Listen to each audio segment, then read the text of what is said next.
Bienvenidos a otro capítulo más del podcast activo con DJ Neri. Hoy empezamos nuestra segunda temporada. Nos habíamos quedado un poquito ausentes, pero hoy empezamos ya, después de unos poquitos inconvenientes. Y vamos a empezar el primer capítulo de esta temporada con una persona muy especial, un amigo, Mi hermano, Jorge Arzón. un placer, muchísimas gracias por la invitación. ¿Cómo has estado? Excelente, gracias. Hace mucho que no nos veíamos, ¿no? Ya teníamos un ratito. Teníamos tiempo que no coincidíamos. Fue una grata sorpresa que me invitaras el día de hoy. Pues sí, no, o sea, pues estamos ocupados, igual estamos en trabajos y todo, pues no hay chance por la agenda, ¿no? Pero pues lo bueno que ya se dio. Un huequito ahí en nuestros deberes. Que ya estamos.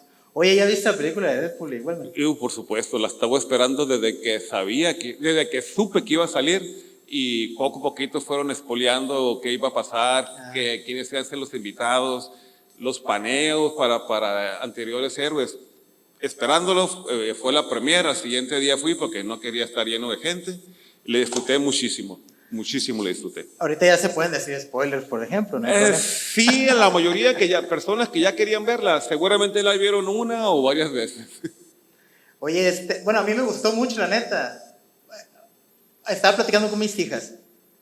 La vi con mis hijas yo. Oh, qué bien. Y me empezó a decir, no, que es más fanservice, me dijo. Es como fanservice. Pero pues, o sea, a mí, por ejemplo, que a mí sí me gusta, pues, Wolverine, ¿no? Más que Deadpool. La verdad, sí, me gustó mucho. Y los cameos también, sí, claro. Obviamente. El fanservice, sí, cierto. Había mucho fanservice, pero bien colocado, a diferencia de otras películas que he visto del UCM. Si te fijarás o recordarán, o aquellos que vieron la película, el fanservice que hubo era para aquellas películas y personajes que salieron en las anteriores películas cuando pertenecían a la 20th Century Fox, cuando todavía no eran... Marvel había rentado los derechos. Entonces, cuando desapareció la 20th Century Fox, era como gracias, porque ellos fueron los que rescataron y le dieron entrada al cine de superhéroes, comenzando con Blade, por ejemplo, con Century Fox. Blade fue que en el 98 fue más 98 me parece. Obviamente hubo Batman, por decir algo, de principios de los 90, pero se congeló un momento las películas de héroes por las cosas raras que hicieron con Batman 3 y Batman 4, sí, sí. Que prefiero quitarla de mi memoria. Que ya no estaba Tim Burton ahí. Tim Burton era el maestro.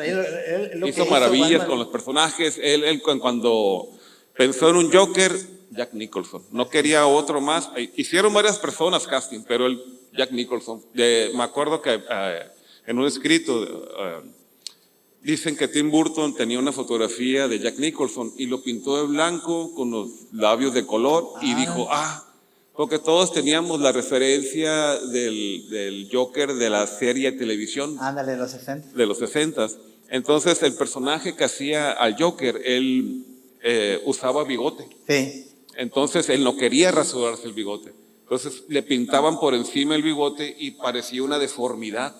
Y fue lo que él implantó en la película de Batman, de Tim Burton. Y ya de ahí fue un seguimiento de que él tenía una cierta deformidad, por ejemplo, en la nueva trilogía que fue esta de Batman, que tenía los labios cortados. Con la de Nolan, dices, ¿no? Así es. Entonces, de ahí siguió, ya después con el nuevo UCM, pues ya fueron variando de Joker. Pero fue de alguna manera... después de Superman de 78, 79... se quedó estancada las películas de superhéroes, hasta de nuevo Batman. Se cansó la gente de ver estos personajes de Batman. Marvel estaba en quiebra, así que vendió derechos para hacer que otros creadores pudieran usar ciertos personajes de ellos. Hubo un intento de Cuatro Fantásticos, que fue horrible, que nunca salió a la luz pública, pero si lo buscas y eres creativo, la encuentras por internet. Como te digo, Blade rescató, volvimos a voltear a ver a los personajes de superhéroes. La mayoría no sabía que era un personaje de Marvel, solamente que era un cazador de vampiros. Ya poquito después, sale en Marvel. Inclusive ha salido si te acuerdas de las animaciones de Spider-Man, Sí. por ahí se puede Pues ver el ahí fue la personaje. primera vez que yo vi a Blade. En sí salían muchos personajes ahí. Sí, había muchos personajes La de Spider-Man de los invitados. 90s. De los 90s había una animación muy simpática que se llamaba Spider-Man y sus sorprendentes amigos, Okay. donde salía Iceman de los X-Men y salía Starfire, que era una Pero Mary esa ya Jane. es vieja, ¿no? De Sí, los todavía 70s, más por ahí, antigua, ¿no? ¿no? Pero interactuaba más Sí, sí, sí. con otros personajes de Marvel. Inclusive salió Wolverine, que le decían ahí aguja mecánica. Aguja dinámica, algo así. Dinámicas, Aguja algo así, dinámica. por lo menos no era Lobezno, ¿no? Pero ahí tuvieron que echarle creatividad a la cosa. Oye, mira, te invité porque quiero que nos platiques de tu carrera, por ejemplo, de tu negocio que tienes. Por ejemplo, tienes el Mundo Cómic. Así Mucha es. gente lo ubica, el Mundo Cómic, que está ahí por la San Benito, ¿es verdad? Así es. Ya tiene muchos años. Comenzamos justamente en enero de 2000. Una anécdota es que íbamos a comenzar en 1999 y ya teníamos el local y todo. Y no teníamos luz. Okay. Y no teníamos luz y pasaban los días y no teníamos luz. Llegó Año Nuevo, no teníamos luz. Hasta que un amigo que le entendía la electricidad se dio cuenta que un cablecito estaba desconectado, lo conectó y ¡pum! Teníamos luz. O sea, podíamos haber comenzado a finales del 99, pero por ese descuido comenzamos al principio de 2000. Pues por algo pasan las cosas, ¿no? Sí. Empezaron el nuevo milenio. Fíjate que lo vi de esa forma, comenzaron una nueva etapa en el nuevo milenio. Fue no planeado, pero a veces así salen mejor las cosas. Bueno, ahorita vamos a llegar a eso del Mundo Cómic. Antes de eso, pues primero queremos conocerte, ¿no? Primero queremos, quién es Jorge Garzón, pues, o cómo empezó.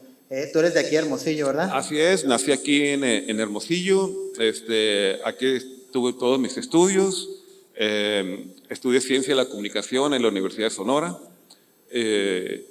y pues... ¿Lo ejerciste, por ejemplo, y tuviste un trabajo ejercí por un momento en la Secretaría de Salud, Órale. en difusión de la salud precisamente. Okay. Entonces, el trabajo se concentraba en, por ejemplo, había una campaña de vacunación y teníamos que acceder a los diferentes medios para que la gente se informase primero de qué iba a pasar, qué vacunas iban a hacer y pues llevasen a sus hijos a cubrirse esas enfermedades. Órale, fíjate, no sabía, fíjate qué interesante. Fíjate que cómo hay cosas que no sabemos de nosotros, ¿no? Sí, no es algo que platiquemos muy seguido, ¿no? No, pero pues igual son cosas que vives, ¿no? O sea, y que sabes y te dan una experiencia también. Eso fue más o menos cuando te graduaste, mediados de los 90s, finales de los 90s. Me gradué a finales de los 90s, pero ya trabajaba antes de terminar la carrera. Nota curiosa, aunque era de alguna manera lo que había estudiado, también me aburrió, y te voy a decir por qué. La mayoría de las campañas ya venían realizadas desde el sur. Okay. Entonces, a lo mucho lo que teníamos que hacer nosotros era regionalizarlas un poco.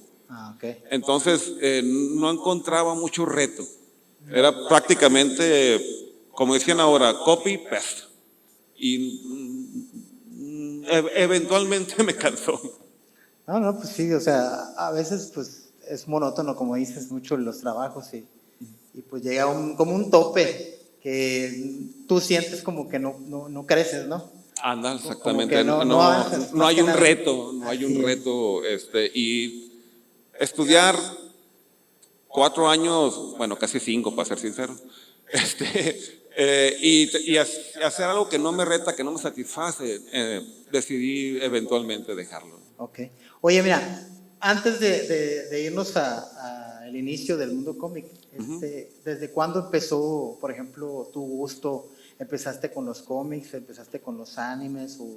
¿O cuándo empezaste con, no sé, por ejemplo, caricaturas? Yo me acuerdo, bueno, a lo que quiero llegar es que Los animes siempre han estado ahí, pues. Creo que Sí. desde los 60, ¿dónde están los animes? De que llegaron aquí desde los 60, no me tocaron, ¿no? Pero había retransmisiones de antiguas animaciones que las pasaban por canales abiertos, que todos eran abiertos en aquel momento. Mi gusto surgió por los cómics en un principio, Ajá. porque mis primos mayores y tíos compraban cómics y eventualmente me los heredaban. Ok. Yo los hojeaba, aunque al principio no sabía leer. ¿Pero cómics de qué? ¿De superhéroes? De ¿Cómics superhéroes occidentales. Ah, ok. En aquel tiempo el manga no era para nada popular aquí en México. Entonces se centraban en las dos compañías principales, que era DC y Marvel. Ok. Y a mí me alimentaron el gusto más que todo con los cómics de DC. Cuando aprendí a leer, yo me enfrascaba a leer los cómics, que los veía, ahora los leía, las volví a leer, y encontré un gusto muy particular por Superman. Ok. Me gustaba cómo era, lo que representaba, aún de pequeño, que es siempre correcto, siempre haciendo lo mejor para los demás, ignorándose a sí mismo. Entonces, aunque contigo no comprendía todavía bien la enormidad que era el personaje, notabas que alguien con tanto poder fuera tan desprendido y pensase más en la otra gente, ¿no?, que lo rodeaba. Me llamó mucho la atención. Sé que muchos prefieren a Batman y en lo particular lo disfruto mucho, No, ¿no? pues se va. Por cierto. Pero ya es un gusto que adquirí de niño. O sea, Sí, sí, puedo sí. ver magníficas historias de Batman. Pero Superman me tocó desde Es que mi también primera Superman es infancia. como el principal, ¿no? También, vamos a decirlo así.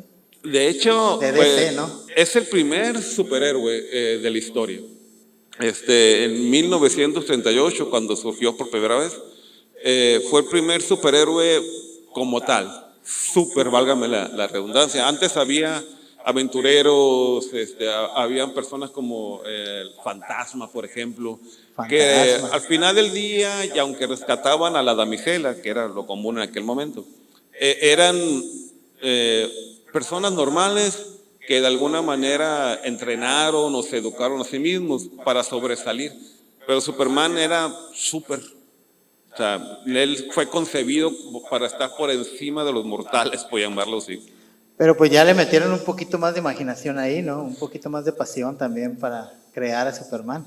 Sí, las historias han evolucionado, de resolver el problema del momento a darle contexto al personaje, a darle motivación. Le crearon una historia de inicio, no nada más apareció de la nada Un origen. y levantando un carro, como es la imagen del Action Comic número 1, a darle un contexto al personaje, una historia al hombre en sí, aunque es extraterrestre, de cómo la familia que lo crió influenció en su forma de ver la vida, de cómo esa influencia lo ha acompañado todo el tiempo y lo hace ser la persona o el personaje que es. Y a diferencia de la mayoría de los personajes que tienen el alter ego como el personaje, como en este caso Batman, el alter ego Superman es Clark Kent, porque él es Superman todo el tiempo. Él solamente se viste como los demás para pertenecer al lugar donde se encuentra. Y aparte así él no se desconecta de su parte humana, ¿no?, por llamarlo así. ¿Tú crees que Christopher Reeves, la imagen de Christopher Reeves, ha sido mucha influencia en todos los Supermanes de ese punto de Christopher Reeves hasta acá? Sin duda. Aunque hubo intentos en seriales en los 40 y cuando la televisión se popularizó un poco, Christopher Reeve fue como cerrar los ojos, imaginarte cómo sería Superman en carne vivo. Y ahí estaba Christopher Reeve. Prácticamente lo calcaron de los cómics. Superman se supone que mide en los cómics 1,88 me parece, y Christopher Reeve por ahí iba en su estatura. Lo padre de Christopher Reeve es que aparte de ser magnífico Superman, era un estupendo Clark Kent. Sí. Lo veías sin las gafas, y imponente, poderoso, y lo veías con las gafas, con el traje medio distraído para moverse. Entonces se parecían dos personas totalmente ajenas una de la otra. Y en parte pues era parte de que la gente pues, no los ubicara por el hecho de quitarte las gafas, ¿no? Sí, ¿tú crees entonces que es un punto de referencia pues al Superman moderno, podríamos decirlo? Sí y no. Sí, en la forma de ver a Superman físicamente, ¿no? Okay. Pero también hay que recordar que eran los 70s, las historias eran un poquito inocentes, por llamarlo así. No se le exigía mucho al personaje, como por ejemplo, Luthor hackeó unos proyectiles para destruir cierta parte de California y compró, me acuerdo de la película, compró el desierto para él ser propietario de lo que quedaría de California, ¿no? Okay. Entonces tú en los 70s, joven, te la compras, ¿no? Ahora no, ahora las historias tienen que tener cierta coherencia, ya no la compras tan fácil, tiene que haber un contexto, ya no hay un villano porque es villano, sino porque hay matices en los personajes que no son totalmente buenos, pero tampoco son totalmente malos. Entonces ya tienen ciertas motivaciones, ya no, bueno, malo. Ajá. Es la evolución pues, de la misma sociedad. Siempre se ha dicho que los cómics son un reflejo de la sociedad y la sociedad son un reflejo de los cómics, porque ambos se retroalimentan. Si ves cómo evolucionan los cómics o las series, puedes ver las modas de los 70s, vamos a los 80s, la super chica con un paliacate aquí de colores, o sea, van evolucionando con nosotros mientras nosotros sigamos evolucionando. Sí, claro. Ok, mira, entonces el primero que viste fue Superman, el primer cómic, el primer superhéroe. ¿Y el primer anime que viste? El que te llamó la atención, el que tú dijiste, me gusta, este es. La cosita del anime es que antes nos transmitían anime y no sabíamos que era anime. Así es. Yo pensaba en mi inocencia que estaban creados en México. Ya crecí un poquito, dije, venían de Estados Unidos, ¿no? Y ya mucho después me enteré que eran importados de Japón, pero doblados aquí en Latinoamérica, no siempre en México. Veamos, ¿cuál fue el primero que me marcó? El que te marcó, porque tú dijiste, qué curada, me gusta mucho. No es un anime como tal, pero sí fue hecho en Asia con colaboración con Estados Unidos y a mí me encantaba ver los Thundercats. Ok. Que es occidental, pero la manufactura de la animación fue hecha en Asia. ¿Ah, sí? Yo no sabía eso. Yo pensé que eran gringos así 100%. De hecho, es una estupenda historia. Antes como He-Man, que es más o menos contemporáneo, se tomaban la molestia de hablar con psicólogos porque siempre dejaban un buen mensaje de que si hacías lo correcto, eventualmente las cosas salían bien. Entonces te motivaban a ser correcto, a estar cerca de la verdad. Si alguien necesitaba ayuda, ayudar. O sea, eran bonitos mensajes, ¿no? Bueno, los disfrutaba mucho. Hay cosas que vi antes, pero me marcaron. Remy, no sé si lo vi. Remy, sí, claro. Me acuerdo que estaba en la primaria y yo todo consternado con lo que le pasaba al personaje. A mí sí me gustaba Remy, pero la verdad, llegaba un punto en que me hartaba, güey, de tanta tragedia que había. Exactamente. O sea, sí estaba curada y sí estaba profundo. Y había capítulos que sí te ponían triste. Sí, de hecho era un sufrimiento la animación. Y definitivamente no era para niños, Ajá. ¿no?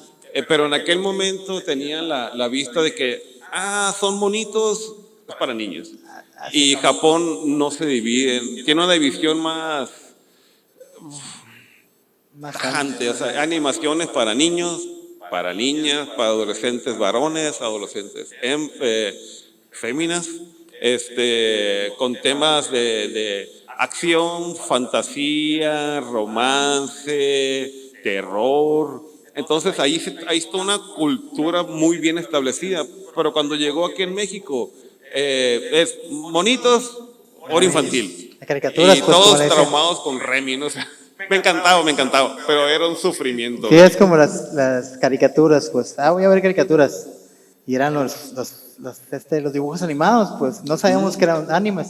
Por ejemplo, a mí el que me marcó mucho fueron los Caballeros Zodiacos, o sea, Magnífica. que ya después yo supe que era Saint Seiya. Pero, pues, ya, ya había visto yo, por ejemplo, Astro Boy. Astro Boy, magnífica también. También me gustó mucho lo que era Mazinger Z. Mazinger Z. Pues Remy, ponle que ahí lo veía de vez en cuando, pero los Caballeros Zodiaco a mí me marcaron un chingo, o sea, ver ya la animación de la sangre y los golpes y toda la información que hasta ellos se platicaban, era como que wow, para mí en ese momento, ¿no? Yo lo vi como, yo creo que está en 5º año y se me hizo impresionante. Todavía me pongo a ver capítulos. No, yo también salgo con mi pareja y ella se está haciendo sus cosas en el cabello. A mí ponme cabello zodiaco y yo voy a estar así. Creo que ya bien, cuando le agarré el gusto bien a la animación, me atrevería que fue la serie de Robotech, Bueno, no me tocó. de Macros. Me suena, ¿sabes? Era de una invasión extraterrestre y los aviones se transformaban como en robots. Y de repente son transportados al Creo que exterior del sistema solar. Ellos tenían que regresarse a la Tierra y constantemente eran atacados por los Centraid, y todavía me acuerdo de los malos, que eran gigantes a comparación de un ser humano. Y cuando ellos estaban adentro de la nave y se transformaban en robot, eran más o menos la misma altura. Ok. Entonces era, aparte de una magnífica acción, gráficos maravillosos, el detalle. ¿No eran los que estaban así como tipo 3D? Como que salía una cuadrícula, ¿no eran esos? Después hubo una versión donde ya se usaba computadora, ¿no? Pero en aquel tiempo era animación tradicional, o sea, viñeta tras viñeta, ¿no? Hay una versión previa, por llamarlo así, o precuela, donde ya maneja las nuevas tecnologías, y lo que tú veías es la transformación de avión a robot, y ya lo ves en computadora y te quedas. Ya no sé igual. Se ve magnífico, ¿no? Pero la animación tradicional tiene su encanto. Sí, claro. Oye, entonces, pues esos son los primeros animes más o menos que viste, que te llamaron la atención. ¿Te volviste coleccionista alguna vez? ¿Coleccionaste algo? Sí, por mi mismo gusto por los cómics. Cuando ya tenía la edad, por llamarlo así, y salía de la escuela, me ahorraba el lonche y me iba a comprar un cómic, generalmente Superman, y los empecé a coleccionar poco a poco, constante, fui creciendo. Empecé a buscarle continuidad a los cómics que compraba, porque de repente me compraba el Action Comic 300 y cuando tenía oportunidad ya era el 315, entonces me perdía lo que pasó en esos 15 fascículos, ¿no? Entonces, constante fui creciendo, empecé a buscar la continuidad para no perderme de, pasó esto y de repente ya están aquí, ¿no? Y yo, ¿qué pasó en el medio, no? Con la edad empecé a coleccionarlos y a cuidarlos. No era de que los dejaba arrumbados y el perro jugaba con ellos, sino les tenía mucho cariño y les empecé a buscar un lugar especial para resguardarlos. Y con el tiempo y con la edad empecé a tener más cuidado en cuidarlos y en procurar el fascículo siguiente, ¿no? De donde me quedé. Fíjate que ya eso era como, bueno, ahí estamos hablando más o menos de los 90, ¿no? Principios de los 90. Ujú. Ya era como algo de tipo de la cultura, o sea, popular ya entre los jóvenes, porque yo me acuerdo que mis hermanas coleccionaban los cómics, nosotros le decíamos cuentos, Ujú. el cuentos, mis hermanas le decían a mi papá, ¿me compras un cuento? Pero eran los de Archie.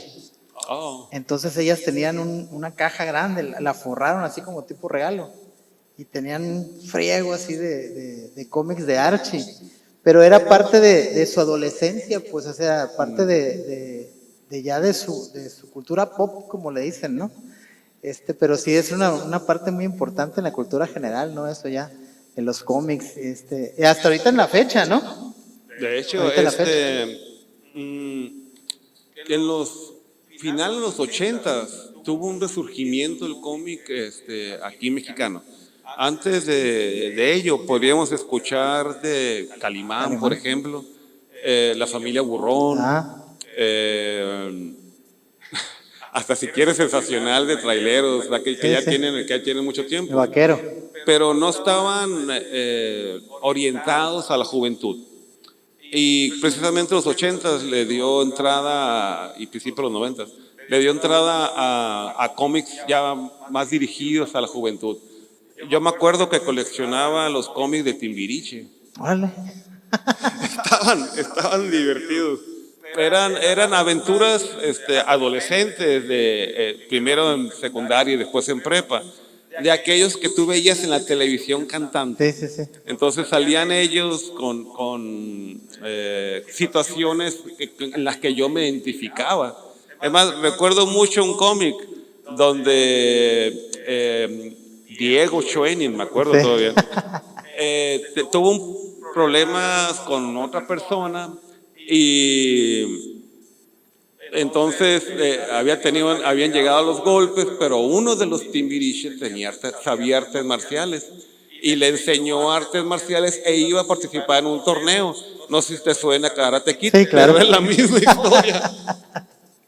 Entonces agarraban un poquito de la cultura popular del momento, tal vez de una película o de una serie, y de alguna manera la metían en la historia. Yo lo encontraba muy entretenido en aquel momento, ¿no? Salir de los superhéroes un poco. Oye, y por ejemplo, ahí, ahorita, por ejemplo, tienes tu tienda Mundo Cómic. Yo si quiero buscar un cómic o un producto de un personaje, un anime, algo así, yo ya sé a dónde ir. Pero en ese entonces, ¿dónde los conseguías? ¿Había una tienda o dónde ibas tú a No comprarlo? había, era toda una aventura, ¿eh? Yo me acuerdo, yo estuve en la Prevo, en la técnica número 1, y ahí cerca del Seguro Social había una librería que Ah, sí. vendía de todo un poco y también había cómics. Ok. Entonces yo salía de la escuela y pasaba por ahí, veía que me encontraba. Si estaba el cómic que yo estaba procurando del último que tenía, lo compraba inmediatamente. Si no, pues me aguantaba y compraba el que había. Y también estaba otro cerca del centro que era Librolandia. Libroland, ese te iba a decir. También me iba para allá. Y ya cuando podía moverme más, me iba a los centros comerciales a buscar poder engrosar mi colección. En sí, en Sambor siempre vendieron, ¿verdad? En Sambor siempre vendieron cómics. Sí, pero no tenían una continuidad. Ah, sí. Entonces, si yo quería saber qué pasó en en la próxima historia, tenía que recorrer la ciudad en diferentes establecimientos para encontrar el cómic que yo buscaba y no siempre eran 50-50 que lo encontraba. Aún así que le daba la vuelta a toda la ciudad. Entonces sí fue un Un poquito poquito más engorroso. difícil. Y en aquel momento pues no había internet, ni cómo pedirlos, ni nada. Oye, y sí había, como no había antes el internet y nada más era verlo por televisión abierta o como dices tú, había mucha dificultad en encontrar cómics y todo eso. ¿Tú sí empezaste a conocer mucha gente con los mismos gustos o era difícil encontrar gente así? Obviamente, pues es muy diferente, pues los adolescentes de ese entonces, pues muy diferente a los de ahorita, ¿no? Era difícil en el aspecto de que no hablábamos de eso. En aquel momento se pensaba, oye, lees cómic, madurado. Tienes 8 años, ¿no?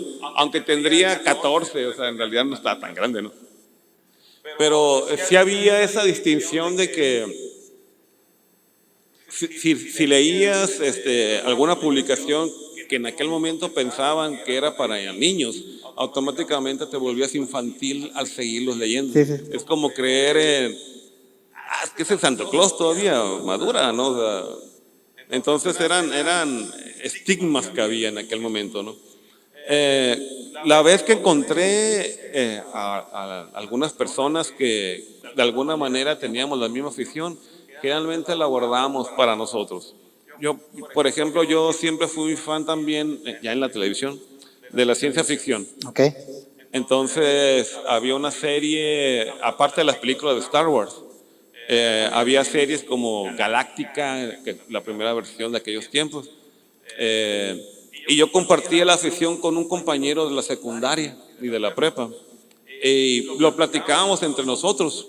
Ya después se juntó alguien más y ya platicábamos sobre lo que sucedió en el capítulo, de qué pensaba, si hubiera pasado esto o lo otro. Y teníamos nuestras conversaciones y pláticas profundas relacionadas con eso, ¿no? Ya después llegó un amigo que era muy fan de Transformers. Ok. Entonces, teníamos nuestros propios juguetes, jugábamos entre nosotros, pero era entre nosotros nada más. Ya por fuera, nada de temas de Star Wars, nada de temas de ciencia ficción ni de tecnología. Hablamos de deportes o lo que estaba pasando. O sea que sí era un círculo muy cerrado, pues. En aquel momento, sí, si querías tener amigos. Pues vamos a decirlo, bueno, yo te estoy preguntando, no lo estoy poniendo yo. Vamos a decirlo como que había una pequeña discriminación, vamos a decirlo así. No tanto discriminación, sino que eran roles.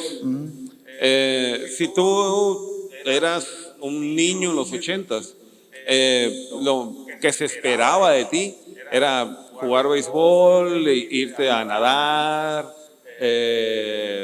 los deportes, tal vez si eras muy pequeño jugar a las espadas láser con los de Star Wars, pero si manifestabas un interés más profundo, se quedaban como que...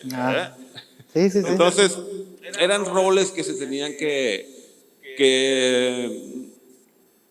llevar si querías convivir si querías ser parte de la sociedad, ¿no? Fíjate, yo me acuerdo, yo tengo una anécdota, yo me acuerdo que había una caricatura que pasaban en ese entonces en el canal 12, que se llamaba Dinoplatíbulos. Ah, sí, me encantaba. Yo creo que estaba en sexto cuando la veía. Y una vez la estaba viendo en el cuarto y llegó mi papá. Y pues ya salían los dinoplatíbulos, los dinosaurios. Bueno, no sé si la gente los conoce, va a haber uno que otro que sí. Pero eran dinosaurios que venían del espacio exterior y se juntaban con unos adolescentes. Y había villanos y buenos, ¿no? Entonces mi papá entró al cuarto y me dijo, Emanuel, ¿cómo un pinche dinosaurio va a hablar? Me dijo, ¿estás tonto? ¿Qué se me quedó bien marcado en la cabeza. Me acuerdo mucho de eso. Pero eran esos estigmas que dices tú, pues. O sea, mucha gente así era, pues. Y más que nada también, pues, por ejemplo, mi papá era otra generación, pues, mucho más atrás. Pues entonces ellos a lo mejor no tenían ese acercamiento con esos dibujos animados, ¿no? Me atrevería a decir que lo más cercano para nuestros padres eran las historias de fantasía. Ándale. Que era lo que te vendía Disney, por ejemplo. Entonces era como decir, oye, ¿cómo los 3 cerditos hablan entre ellos y llega un lobo y les sopla y tira sus casitas? Tú te quedas, pues, ¿cómo va a ser? Es un lobo, ¿no? O sea, es lo mismo, o sea, como no hablan los dinosaurios, ¿no? Pero cada quien, pues, en lo que le tocó llevar. En aquel tiempo eran historias de fantasía. Y en este momento, hablando de dinoplatíbulos, por ejemplo, eran historias más de acción, pero que incluía en este caso dinosaurios antropomorfos que tenían cualidades de dinosaurio y al mismo tiempo también humanoides. Entonces era parte de la premisa que te vendían, que yo disfrutaba mucho. A mí me encantaba el villano El Rex. el Rex, la voz que le ponían. Sí. Muchachito. Me reía, me hacía mucho No me reír. acuerdo cómo se llamaba, fíjate, no me acuerdo cómo se llamaba. Era un Rex rojo, ¿te acuerdas? Era como un T-Rex, pero Era rojo. en este caso, ¿no? Pero la voz parecía como la que ponía en las películas de Pancho Villa. Ajá. Se me figuraba mucho de las películas de la época de plata y de oro del cine mexicano. Que ese tipo de voz le ponían a Pancho Villa y esa voz le pusieron al personaje malo, entre comillas, ¿no? Que no era tan malo, ¿no? Pero si te fijas, en los villanos más o menos de esa época, era más o menos así, pues como que le ponían una voz también caricaturesca. Por ejemplo, el esqueleto. Ah, ok. El esqueleto también decía uno que otro chiste. Eso era más cosa local, ¿eh? Ah, O sí, sea, sí, sí. los actores de doblaje se divertían mucho, pues le añadían de su cosecha. Entonces hacían ver en este caso, a los villanos, no tan villanos, inclusive hasta un poquito humorísticos, ¿no? Y en Estados Unidos eran un poquito más serio, ¿no? Pero aquí los mexicanos siempre poniendo su cosecha, ¿no? Por ejemplo, también el vivo y el rocoso que saliera en las tortugas ninja. A mí el que me gustaba mucho, yo casi no fui muy fan casi no lo vi, el Pokémon. Ah, me encantaba. Pero a mí me gustaba mucho cuando salía el equipo Rocket. ¿Y ¿cómo se llama? ¿MMMs? ¿Cómo se llama? El Jamie Mememes. Ese, que De aquí que hasta Yoxinapa, que obviamente eran ocurrencias de los actores de doblaje, Pero está ¿no? vinculado, pues. Yo me acuerdo de una historia donde traían un submarino disfrazado de Magikarp. Y entonces pues, pasó la aventura, salieron volando, estaban dando vueltas adentro del submarino. Y quedó la Jessie arriba del James. Y el James empezó a decir, óigame, me ahorcó aquí en el cuello. O sea, nada que ver con lo que estaba pasando. Pero era el humor local del que estaba sucediendo. Sí. En aquel momento estaba el problema del derecho y del derbez. Entonces, pues agarraron de todo un poco y yo disfrutando de una risa con la serie. Sí, hasta salían cantando canciones de Juan Gabriel. Oye, bueno, entonces, ya dices tú, conocías gente ya de los mismos gustos y todo. ¿Cuándo empezaste? Bueno, ya me dijiste, ¿no? Que empezaste el 2000, el mundo Así cómic. es. Pero ¿cuándo surgió la idea? ¿Por qué dijiste, sabes qué, voy a hacer esto? ¿O te diste cuenta que no había tanta apertura aquí? ¿O no había mucho acceso? ¿Cómo te surgió la idea? ¿O fuiste tú, fuiste con otra persona? ¿O cómo Me empezaste? surgió la idea de la necesidad mía. Como te comenté hace un momento, batallaba mucho para encontrar mis cómics. Deambulaba por la ciudad, me acuerdo que llegué a una librería nueva, llegué, esta muchacha estaba atendiendo, le dije, oiga, disculpe, estoy buscando el cómic de Superman de tal número, número 3 de tal aventura. Los monitos están por allá. Y yo, Gracias. ok, gracias, me salvaste la vida, ¿no? Ni siquiera estaba ahí el cómic, ¿no?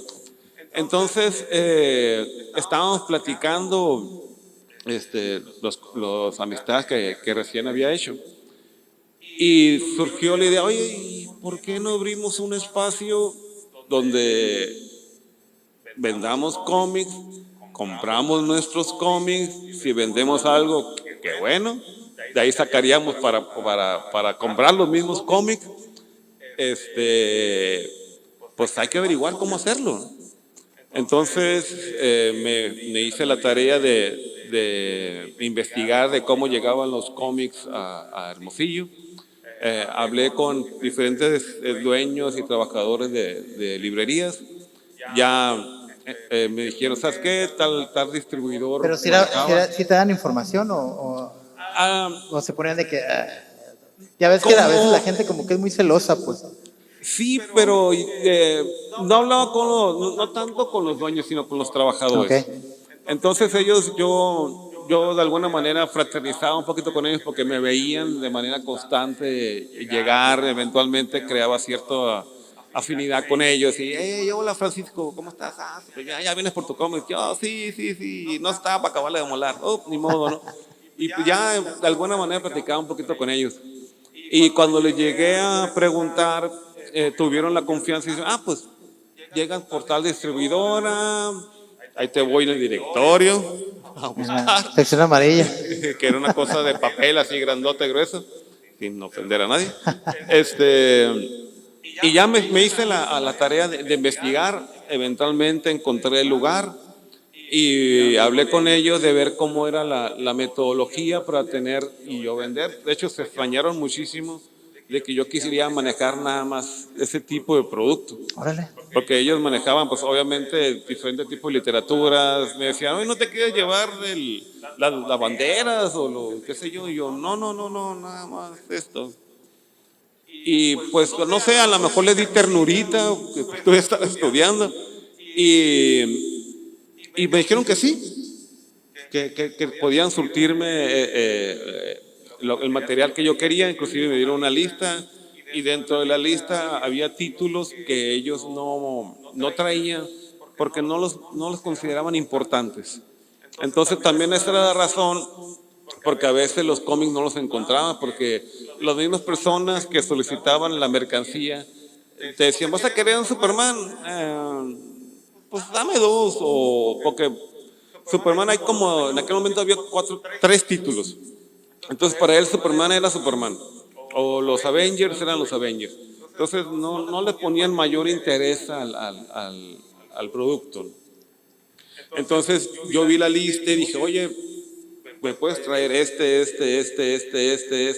Pues sí, que a lo mejor también porque no había tanta demanda, ¿no? Exactamente. La mayoría de los que compraban, que sí se consumían cómics, era para que el niño no estuviera dando lata y toma, agárralo para que lo rayes, ¿no? Sí, sí.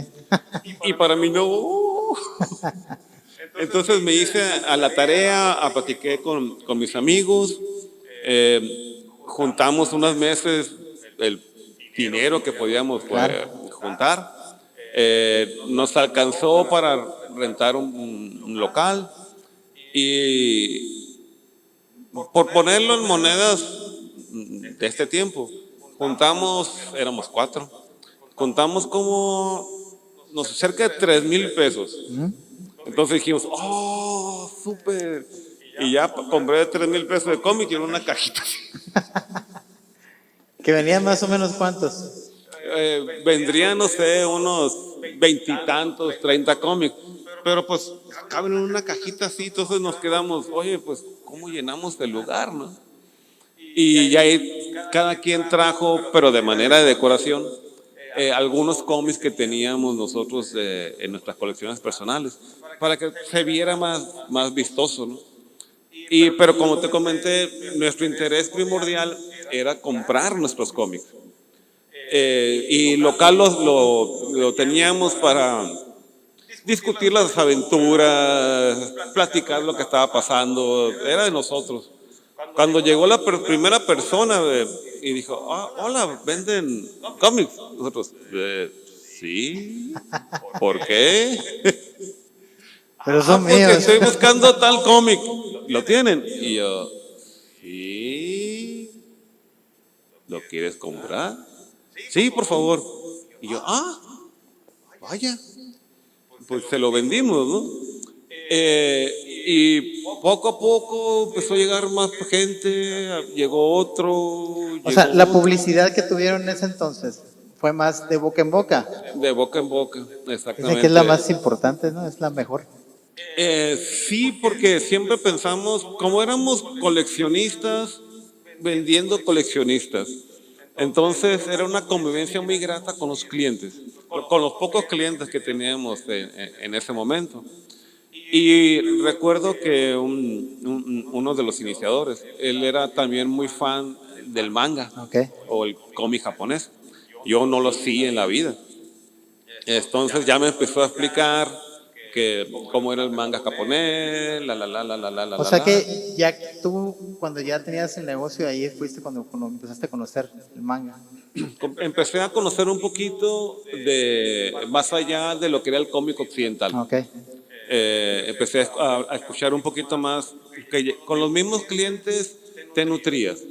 Llegaba un cliente que hasta ahora es un excelente amigo mío, y él era muy fan del cómic europeo. Ok. Y yo, ¿hay cómic en Europa? Y o sea, en aquel momento mi mente, mi mundo era muy pequeño. Entonces los mismos clientes que eventualmente se volvieron amigos empezaron a abrir el telar de lo que me estaba perdiendo, que yo no sabía que existía. Y de repente hay el cómic japonés que él conoce como manga, el cómic europeo, el cómic asiático, chino, el coreano, el sudamericano. Se me abrió el mundo con los mismos clientes que me estaban retroalimentando y yo por querer darles gusto a ellos, querer conseguir por la misma distribuidora los cómics que ellos procuraban y yo los leía y empecé a conocer el cómic de Asterix, por ejemplo. Yo no lo conocía, había visto alguna imagen. Asterix es europeo. Es europeo. Okay. Yo había visto tal vez alguna imagen, pero yo veía unos vikingos y no sabía el contexto, ¿no? Y yo, órale. El mundo es más vasto de lo que yo me imaginaba en lo que al noveno arte se refiere, ¿no? Que así le llaman al cómic, ¿no? Y en ese entonces, cuando recién ustedes entraron, vendían puros cómics al principio. Al principio eran cómics, como te digo, un amigo compraba algunos mangas que difícilmente conseguía. Yo ya los había visto, pero yo pensé que eran como, había unos libritos no me acuerdo si se llamaban libros del amor o algo así, que tenían más o menos el mismo tamaño y el mismo grosor de este cómic. Yo dije, es de romance y yo no quiero saber nada, ¿no? Ya con él descubrí que eran aventuras muy pues, variadas. No era necesariamente romance, y si había de romance era con otro tipo de visión que tienen ellos muy particular. Eventualmente me enteré que algunas animaciones que veía, que yo le decía caricaturas en aquel momento, estaban basadas en mangas, y yo, o sea, poco a poquito fue aprendiendo constante, conocía más gente llegaba, convivíamos más, platicábamos, nos juntábamos y hablábamos sobre historias. Era una convivencia muy agradable. ¿Y qué era lo que te pedían más en ese entonces? O sea, ¿qué personajes te pedían más o qué historias te pedían más? ¿Qué producto te pedían más? Era de todo, todo. No había algo en particular, ¿no? Algo que no te había comentado era que en los 90s el cómic, particularmente el estadounidense, estaba en decadencia. Okay. DC sobrevivía porque pues las películas de Batman pues habían dejado mucho dinero, pero Marvel estaba en la quiebra totalmente. Entonces, ¿saben? Hicieron una historia muy aventurada para que la gente se animara a volver a leer cómics. Y eso fue La muerte de Superman. Sí, te iba a preguntar de eso. Que fue en el 92. Sí, es cierto. Entonces decidieron matar al personaje de una manera muy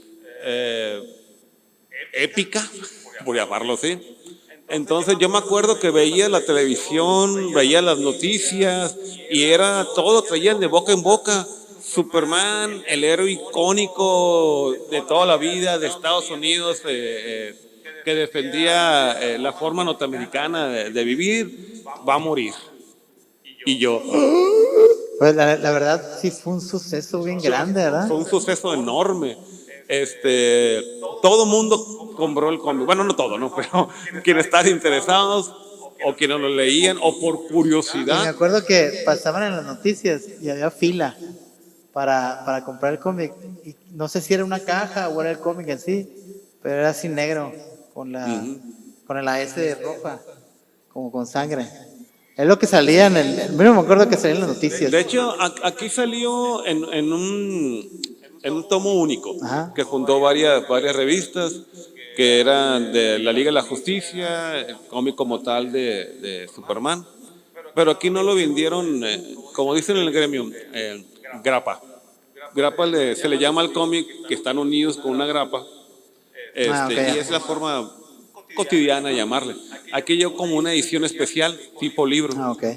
donde se veía a Lois Lane sujetando Sí, el sí. cuerpo de Superman, y estaba la capa de Superman roída, como si fuera una bandera que un mástil o algo lo estaba sosteniendo, ¿no?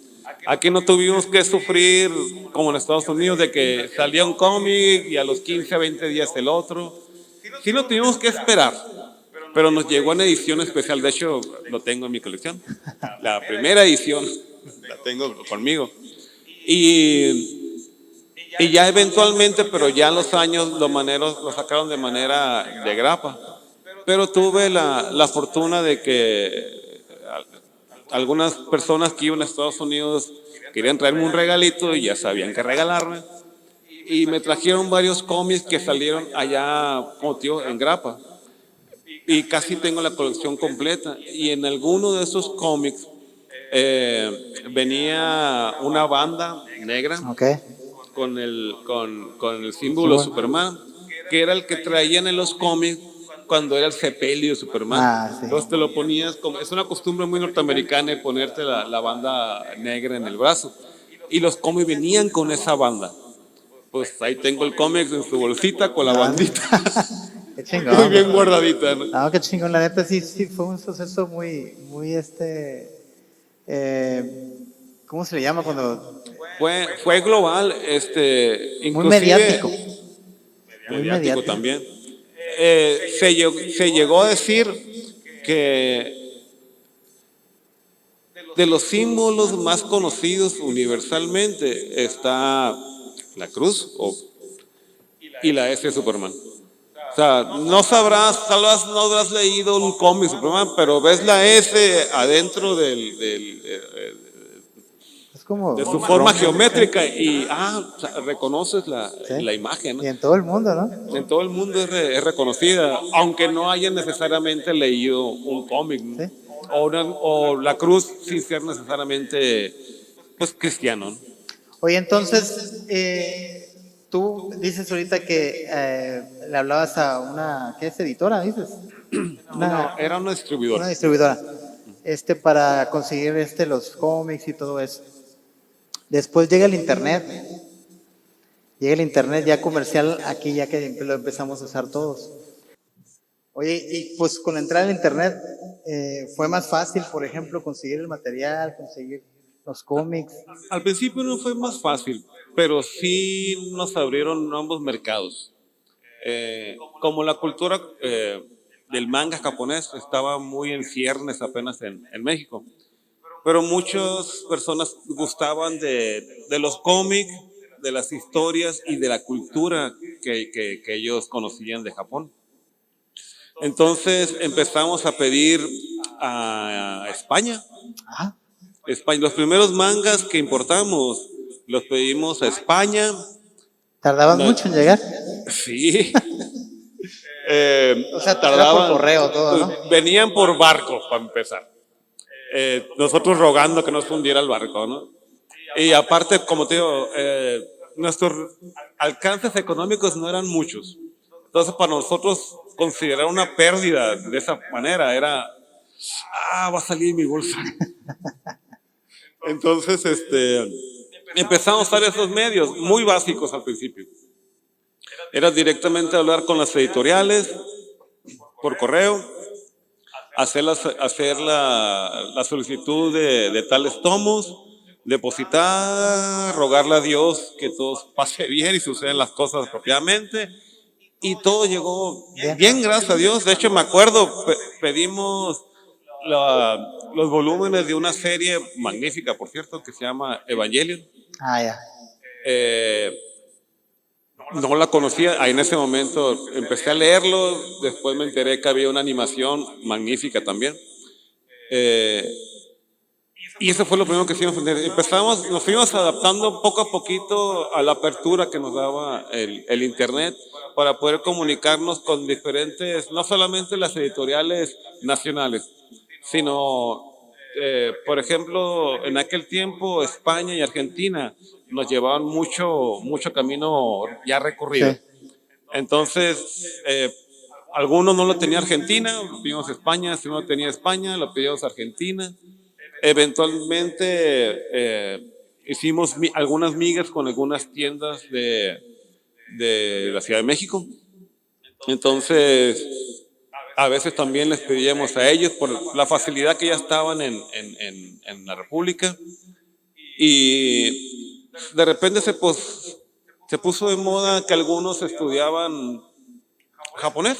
Ok. Entonces buscaban material que no necesariamente sean los libros de texto que ellos pues les daban en sus estudios. Y llegaban con nosotros solicitándonos mangas, lo que sea escrito en japonés. Fíjate qué tan importante, o sea, y qué tantos detalles hay que nosotros no sabemos, pues nosotros nada más vemos como los cómics, bueno, aquí los manga como entretenimiento, ¿no? Pero por ejemplo ahí lo están usando como material de estudio, pues, o sea, es algo, por ejemplo, yo no sabía eso. Ahorita ya que me lo estás contando, yo digo, pues sí tiene lógica, ¿no? O sea, estoy estudiando, pues voy a buscar algo para ejercitarme, ¿no? O algo para aprender más, agilizarme, pues. Y utilizar también, porque en un libro de texto te viene lo más neutro, por llamarlo así, ¿no? Para que te puedas defender. Unos huevos con chorizo, uy, chiva. Pero ahí te ve cómo hablan los adolescentes de Ah, Japón, que sus expresiones, su calor, que no te van a mostrar en un salón de clases. Es lo mismo con el inglés. son los que están en idiomas ahí en la uni, los que iban para allá. Sí, y algunos, tal vez de alguna escuela privada, porque sí me llegaron muy adolescentes, muy Ah, ok. chicos. Entonces me llegaban buscando no solamente, en este caso, mangas en japonés, sino también cómics en inglés. Yo nunca había manejado cómics en inglés y de repente estoy buscando, mi hijo está estudiando inglés y me gustaría llevarlo a algo que le entretenga a leer. Entonces me gusta Batman, un cómic de Batman en inglés. Voy aprendiendo, veo la viñeta, dices, si no entiendes bien el texto, ya lo combinas con la viñeta y más o menos te das una idea y poco a poquito vas desenvolviéndote a leer el inglés. Órale, fíjate qué curado, qué interesante. Oye, entonces ya era más fácil el acceso para conseguir los cómics y todo eso. Se facilitó mucho en lo que es en lo, en lo escrito, en lo gráfico, pero no ayudó mucho todavía en lo que si buscabas disfrutar del anime. El internet todavía no te daba la capacidad de bajar, por decirlo, como lo hacemos ahora. Quiero un capítulo, pum, lo pongo a bajar y a los 3 minutos ya estás, ya se bajó la película o el capítulo que Y tú ustedes también buscabas. empezaron a distribuir eso, por ejemplo. Te estaba comentando que había entrado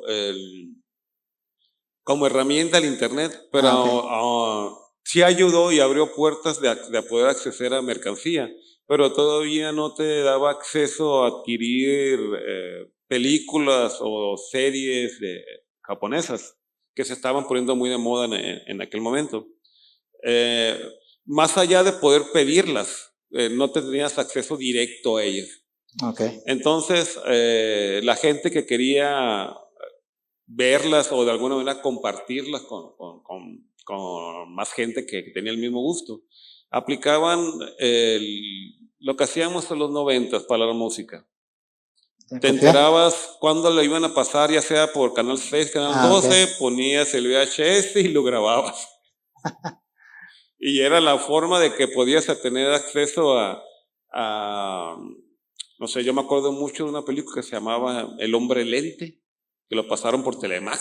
Uy, no me acuerdo. Sí, sí. Uno de aquí, Sí, que de la tenía mano. una mano. En sí, después se le sacaron como un remake, ¿no? De Sí, hecho, es cierto a mí eso. me encantó verla y yo, qué padre, pero la pasaban cuando no tenían fecha, vaya.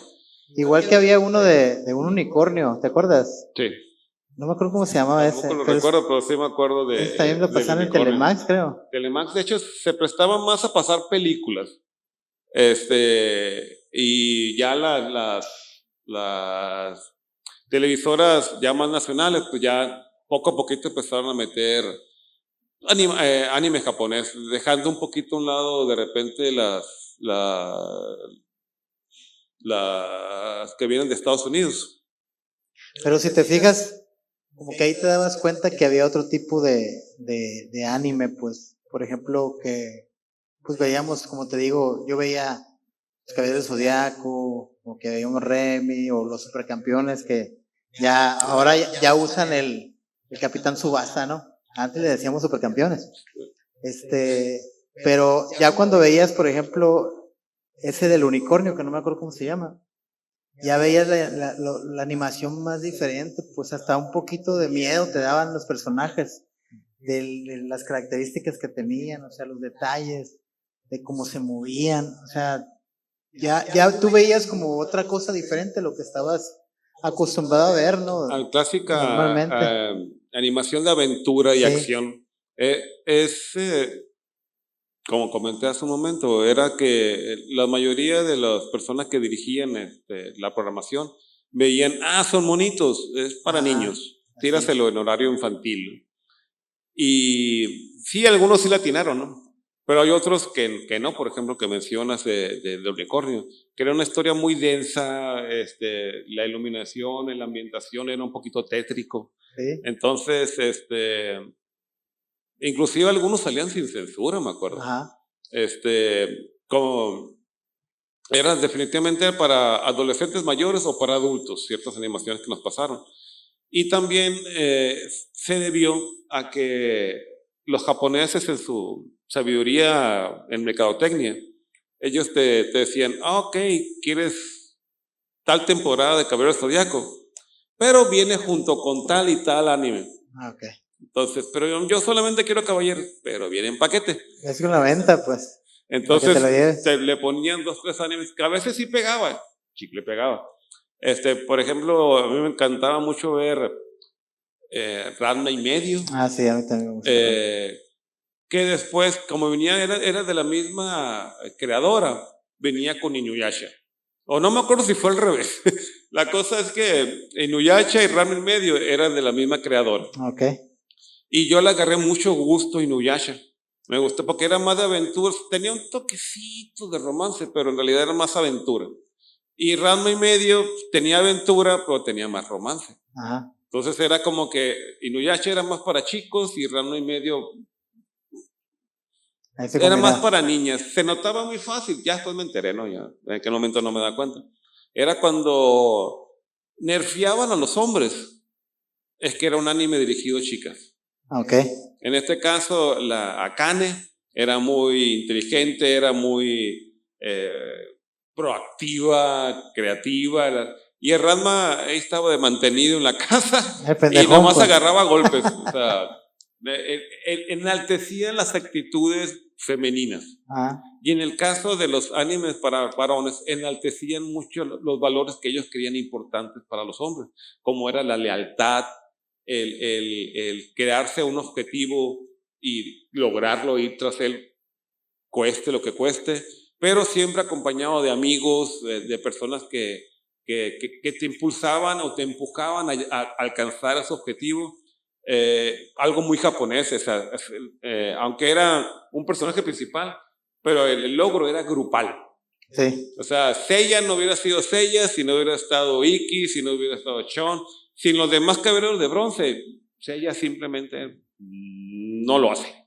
Pues era lo que muchos lo recalcaban ellos, ¿no? La amistad, siempre. Siempre En lo todas las enaltecían. peleas, en todos los capítulos. O que le estaban ganando, o lo que ganaban ellos, siempre recalcaban mucho Era un eso. esfuerzo grupal, Sí. obviamente en este caso concentrado en un personaje. Si vemos a Dragon Ball, por ejemplo, Goku no llegó a ser tan grande si no hubiera conocido primero a su abuelito, que fue el que lo crió y lo metió en las artes marciales, ¿no? Que era una figura paterna, que todavía lloro cuando se encuentra Goku de chiquito y se pelea en un pequeño torneo y le dice el oponente, todavía no me has reconocido. Y ya se Sí. quita la máscara y el Goku, abuelito, abuelito. Sí, Y yo con la lágrima, todavía veo el pedacito y así, yo con la lágrima. Pero son esos valores, o sea, en Japón respetan mucho a la persona mayor. Entonces era el respeto y cariño, no solamente como maestro, sino, bueno, como pariente, sino como maestro y alguien a quien respetar por su conocimiento, no solamente que puedas tener sobre artes marciales, sino con el conocimiento que da la vida. Sí, sí. Y ellos pues respetan mucho eso. Eventualmente conoció a maestro Rochi, Krillin, pero siempre había alguien que le enseñaba el camino y él se esforzaba para seguir ese camino y lograr su cometido, que era convertirse en el más fuerte. No podía ver un video hablando de anime sin hablar de Dragon Ball, ¿no? ¿Tú crees que es uno de los más importantes a nivel mundial? Latinoamérica sin duda. Ok. Sin duda Latinoamérica. Sé que pegó en otros países, pero me atrevo a decir que Latinoamérica ama a Dragon Ball. O sea, hay un día inclusive cuando estaban pasando la serie de Dragon Ball Super, si recordarás, había varios lugares públicos donde lo transmitían. Sí. O sea, qué tan importante era que te lo transmitían en frente de catedral, por decir algo. O sea, la gente estaba muy metida con él. Pues era cuando fue el torneo, es el último torneo, ¿no? Que sea el Jiren. De hecho, en la pelea del Jiren, resulta que los creadores de Dragon Ball quisieron demandar porque no era un anime que tenía dueño, ¿no? Entonces México encontró algún recovejo legal para poder transmitirlos en vivo sin tener que romper la ley. O sea, pero ¿en qué pueden haber roto la ley? Por ejemplo, los transmitían por internet, ¿no? Por ahí los veían. Por ejemplo, es como ver Los Anillos del Poder. Entonces pertenecen a una compañía. Entonces, si tú quieres verlos, tienes que pagar a esta compañía para poder verlos. ¿Por qué no te van a salir en televisión abierta? Entonces es más o menos lo mismo. La animación le pertenece a alguien y mientras México no la compre como tal, tiene dueño. Entonces, o sea, no puede transmitir. Pues. Entonces no tienes derecho de transmitirlo, al menos que pagues para poder recibir la historia en televisión. Pero encontraron un recovejo legal por ahí y pudieron transmitirlo el gobierno. O sea, todavía uno que se metía a internet y lo jalaba por donde Dios te va a entender. No, nuestro papi gobierno encontró la forma legal de transmitirlo de manera popular en lugares públicos para que la gente disfrutase del capítulo del Jiren, por ejemplo, y todo así. Pues era un instinto, ¿no? Más que nada era. Cuando llegó al instinto, de hecho que en el manga se lo enseñó el maestro Rochi. Ahí lo aprendió porque Dios es muy grande.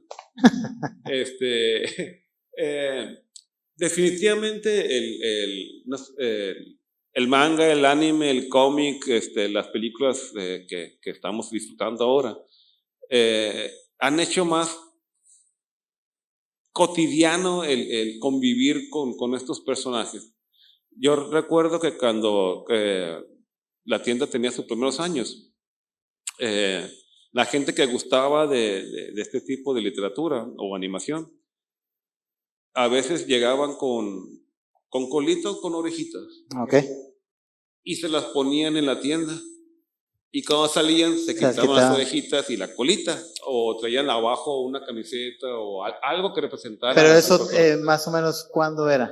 Eso era como en el 2010, 2009 más o menos. Ahora si sales a la calle, los mismos audífonos ya vienen con orejitas. Sí. O sea, antes lo que era una tribu urbana, por llamar así, una tribu urbana, ya es algo cotidiano, ya se popularizó. Ya no eres señalado por traer un atuendo en particular, sino que ya el mismo internet, el poder conocer más culturas abrió la gente a que encontrase lo que le gustase y se vistiese como quisiese, y cada quien es dueño de cada quien, vaya, pues, o sea, si yo me quiero poner, y me voy a venir con un traje de Dragon Ball, es muy mi cuerpo, yo me pongo eso de Dragon claro, Ball, ¿no? Porque la gente ya está más, ya es algo cotidiano. Eso hace 14 años. No se podía. Se podía, pero te arriesgabas a un mal momento. Entonces, por eso mucha gente al principio se lo guardaba, en este caso cuando llegaba a la tienda. Eventualmente empezaron a haber pequeñas convenciones donde se juntaban más y había cierta libertad de comportarte o vestirte o personalizarte como algún personaje de algún anime, de algún cómic, de algún manga o de alguna película, ¿no? Eventualmente se sumó la ciencia ficción, la fantasía, y se fueron añadiendo a como te comenté, a una tribu local, a hacerse una cultura con todos sus derechos, ¿no? Sí. Mira, yo no sabía, por ejemplo, ya ves que ahorita utilizan mucho el término ese de otaku. Que unos a veces lo usan como despectivo y otras personas pues lo usan, pues no sé, para identificar nada más a alguien. Pero yo no sabía que otaku allá en Japón era como alguien que es apasionado de algo, pues. Exactamente. O sea, aquí por ejemplo, bueno, no sé si en toda Latinoamérica, ¿no? Pero lo que yo sé, lo poquito que sé, que aquí en México, por ejemplo, le hizo otaku al que le gusta mucho el anime, pues mucho lo japonés. Pero allá es como que tú puedes ser otaku, por ejemplo, que te gustan las flores. Puedes ser otaku de las flores, otaku de los muebles. O sea, yo no sabía eso. Otaku de la tecnología, de los videojuegos. Y aquí sí es cierto, en un principio era despectivo. Como decir friki. Pues has empezado mucho eso, ¿no? Freak era, pues obviamente viene de Estados Unidos la palabra. Pero ese sí era despectiva. Era alguien raro, alguien diferente, pero no necesariamente diferente de buena manera, ¿no? Y otakus sí es una manera de alguien dedicado, alguien entusiasmado sobre algo en particular, no necesariamente del manga o del anime. Pero aquí lo adoptaron primero de manera negativa y ya posteriormente ya no suena tan mal. Ya eres un otaku, sí. Sí. Pues ya se normalizó, ¿no? Préstame tus esferas de dragón que quiero tomarle fotos el otaku, ¿no? Ya es más popular, ya no es tan despectivo. Obviamente depende pues del tono que le des, ¿no? Sí, claro. Pero ya es una forma natural de referirse a otras personas. Oye, yo me acuerdo que a veces pasaba por ahí, yo trabajaba en un banco. No, cuando pasaba por ahí una aseguradora, todavía está, General de Seguros, que está ahí por Navarrete. A veces me tocaba pasar por ahí y veía mucha gente afuera de la tienda, sentada ahí en la banqueta, y decía, ¿qué están haciendo? Y veía que estaban jugando con las cartas de Yu-Gi-Oh. Sí. ¿Ustedes organizan esos torneos, por ejemplo? Fuimos los primeros que organizamos, los primeros que trajimos ese tipo de mercancía. Nos enteramos del boom que estaba pasando y algunas personas nos empezaron a solicitar ese tipo de mercancías. Ok, hay que ponernos a hacer la tarea, nos dijimos. Ya nos enteramos un poquito más y en ese momento no había mucha forma en México para conseguir las TCG, ¿no? O Trading Card Game. Así que empezamos a buscar proveedores, primero en Estados Unidos, posteriormente aquí en México. Y veíamos que esto venía muy fuerte, que se estaba popularizando demasiado, a pesar de no ser un hobby muy barato. Entonces nos fuimos, un socio en aquel momento y yo, nos fuimos a la Ciudad de México para enterarnos de qué estaba pasando. Y fuimos a varias tiendas, hicimos ciertos contumbernios para poder surtirnos. Uno de esas tiendas, el dueño me dio un muy, muy buen consejo, que por cierto se llamaba El Mundo del Cómic. Nosotros nos llamábamos Mundo del Cómic. O sea, no somos iguales. Ni siquiera sabíamos que existía. Así que era como el multiverso. Más o menos. Sí, era parte del universo 666. Entonces él nos dio un muy, muy buen consejo de que si nosotros teníamos un espacio para que ellos jugasen, ellos literalmente no se iban a ir de ahí. Si habría otro lugar, otro espacio, otra tienda que vendiese ese tipo de mercancía, pero tú tienes un lugar donde ellos puedan jugar, convivir y desarrollar sus torneos, ellos te van a comprar a ti porque ya están ahí. Y yo, entonces por eso cambiamos de local y encontramos un local que tenía un espacio para que ellos pudieran jugar. Órale. Era un patio, ¿no? ¿Pero dónde era ese? Especialmente donde se encuentra ahorita. Pero ya posteriormente con el tiempo ya remodelamos, ya techamos, ya refrigeramos. Pero en aquel momento, como era algo muy nuevo, fue nuestra primera respuesta, ¿no? Porque intentamos hacer uno en la anterior tienda, pero era pura tienda. Entonces, en aquel tiempo estábamos en un segundo piso y estaban jugando en las escaleras del segundo piso. Entonces, en lo que encontrábamos un lugar, pues queríamos darle gusto a los clientes. Posteriormente hicimos el primer torneo, digamos que estatal. De hecho, lo hicimos en el parque infantil, fuimos a solicitar el espacio para darlos hay un tipo teatro, anfiteatro, no te sé decir si todo existe. Y ahí realizamos el primer torneo. Ya para entonces ya habíamos hecho contacto directo con la empresa que fabricaba y distribuía de manera Latinoamérica. Pero teníamos que hacer ciertos reportes de nuestro avance con nuestra mercancía. Entonces, cuando hicimos el torneo, mandamos imágenes y una pequeña introducción de cómo se realizó, de las personas que participaron, quién ganó, de los premios que dimos. Me acuerdo que un comensal que eventualmente se hizo muy, muy buen amigo, él es magnífico en el modelismo, hizo una escultura del Exodia, que era uno de los dioses egipcios muy importantes no solamente del TCG, sino también de la animación que pasaban. Entonces dimos varios premios de lo que a nosotros nos podían, porque ellos no nos mandaban premios en aquel momento. Y ya le empezamos a abrir un espacio a los que gustaban del TCG. El Yu-Gi-Oh! Le abrió las puertas a Pokémon. De Pokémon nos llegó Vanguard, eventualmente algo más nuevo, One Piece. Ahorita que hay un TCG de Dragon Ball también. Hay uno nuevo que es de Lorcana, de Disney. En este juego de cartas, los personajes principales o las imágenes que aparecen son personajes de Disney, a las cuales les dan un poder, una energía de defensa, de ataque, campos. El arte está magnífico. No lo he jugado, pero el arte como tal muchas personas lo compran por el arte, porque sale por decir algo, orientado a Peter Pan. Y tú de muy joven o tu abuelito o alguien, te gustaba mucho Peter Pan y ahí tienes el arte y es original de Disney.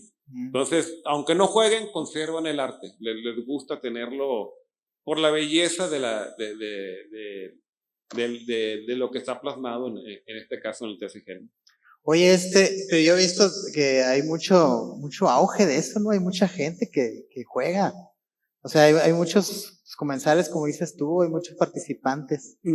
Así es, es un... Y ahorita, por ejemplo, pues yo he visto que hay de todas las edades, ¿no? Los jóvenes también entran ahí. Entran de todas las edades. Me ha tocado ver a personas que cuando empezamos a mover Yu-Gi-Oh, que ya comenzaron estando en su universidad, que ya ahorita terminaron su carrera, trabajan, tienen hijos. Entonces de repente veo llegar al papá, por llamarlo así, que juega Yu-Gi-Oh y llega el hijo a jugar Pokémon, en diferente horario, ¿no? O igual, me causaba mucha ternura ver que llegaba el papá a comprar su cómic y el hijo agarraba el cómic de su preferencia, ¿no? O en las convenciones que yo me tocaba ver los estudiantes y ahora los veo todavía llevando a sus hijos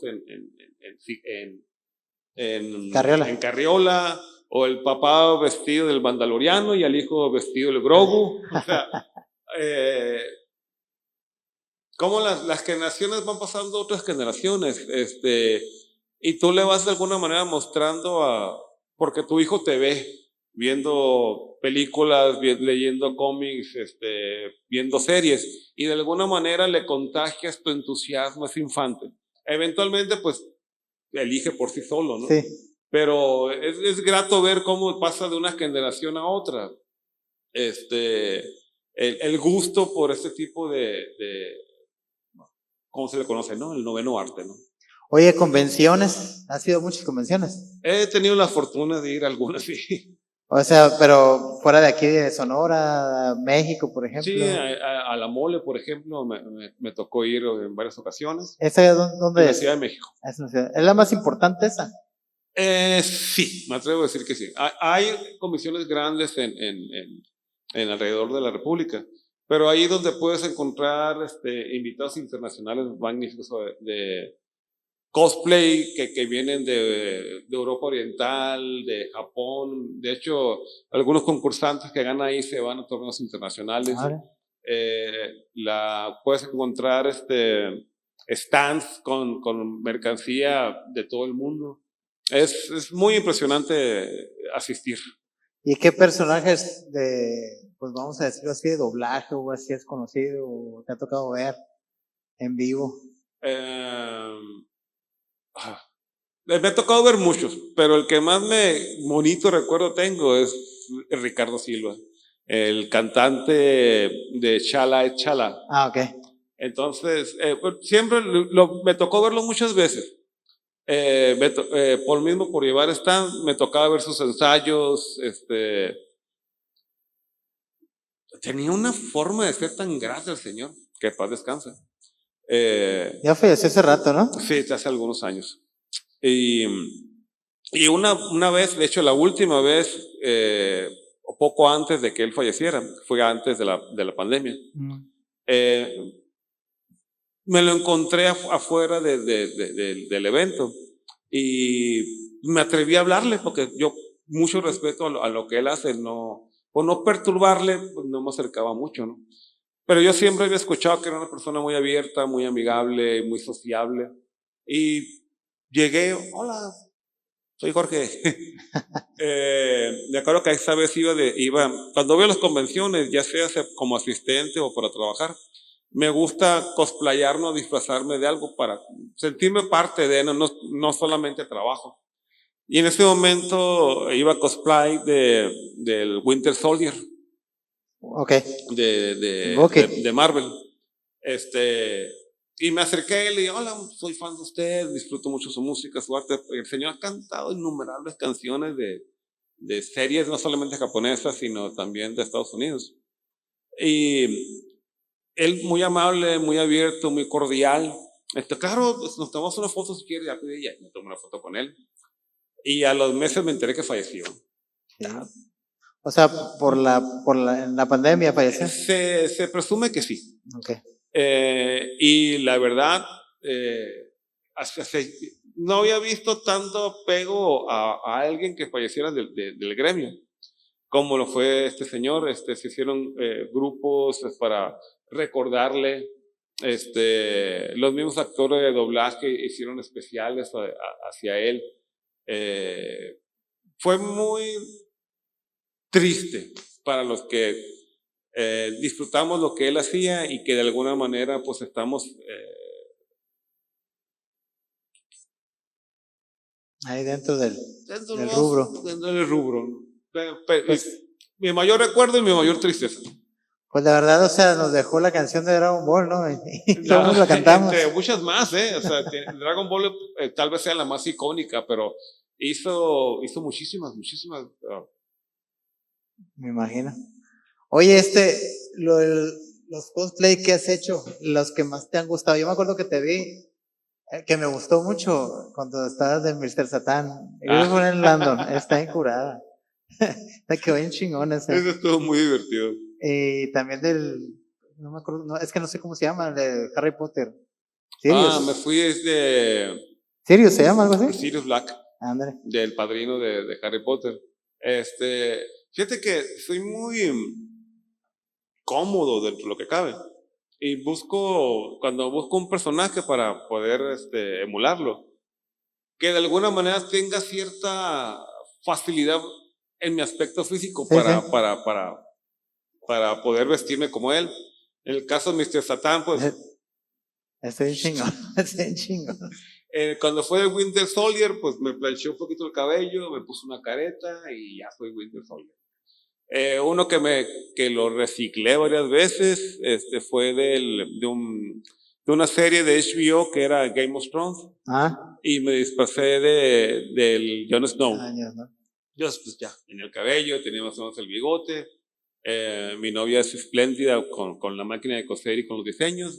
Me hizo todo el traje de la Guardia Nocturna. Lo usé como unas 3 o 4 veces. No, Igual del Sirius Black, pues cabello largo, un poquito largo.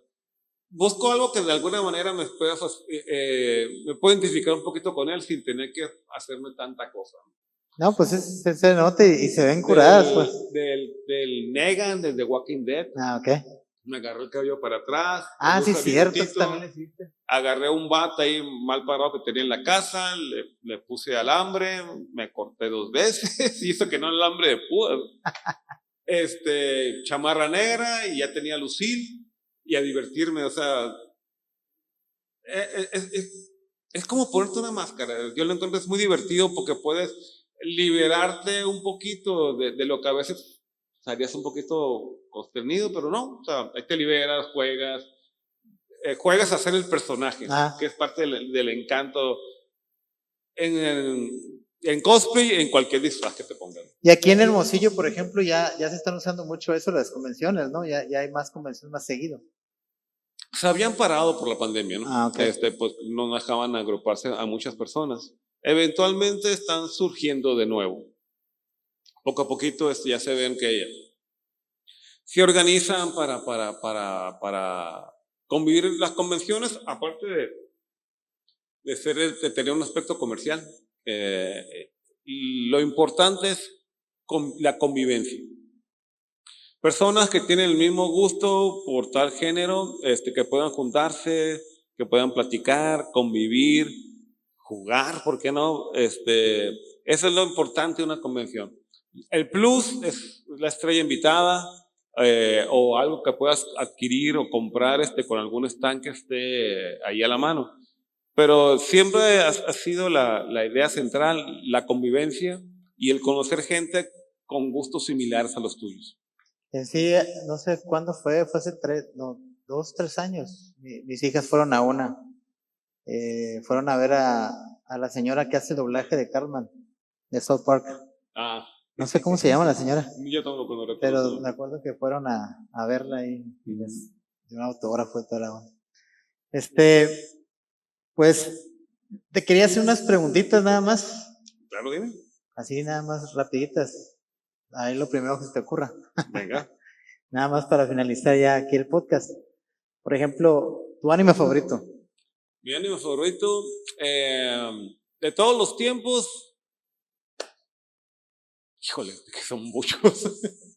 El que más te gusta nada más, sí, rápido. El que siempre voy a ver y siempre voy a disfrutar va a ser el Dragon Ball. Dragon Ball. Ya sea que lo pongas en faldita, que el cabello se le ponga Prismacolor, Goku es Goku. Dragon Ball, el primero.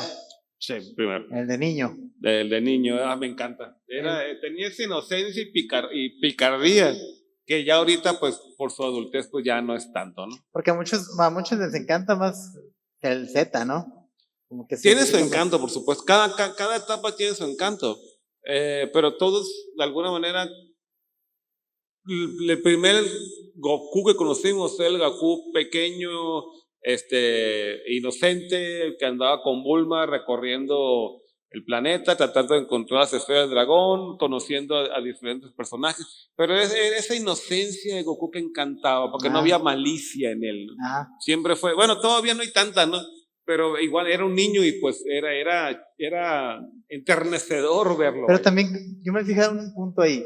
Por ejemplo, hay diferentes, pues no sé si es manga o anime, que hacen lo mismo. Pues, por ejemplo, Naruto también. Como que empiezan de niños y como que uno se va identificando con los personajes y vas creciendo con ellos. Por eso, yo creo que por eso también tiene un fandom muy grande de Dragon Ball, porque lo empezamos a ver de chamaquitos. Y fuimos creciendo, iba creciendo el personaje al mismo tiempo. De hecho, este es muy común para los animes que van en un principio dirigidos para niños. Como te comenté, en Japón están muy estratificados.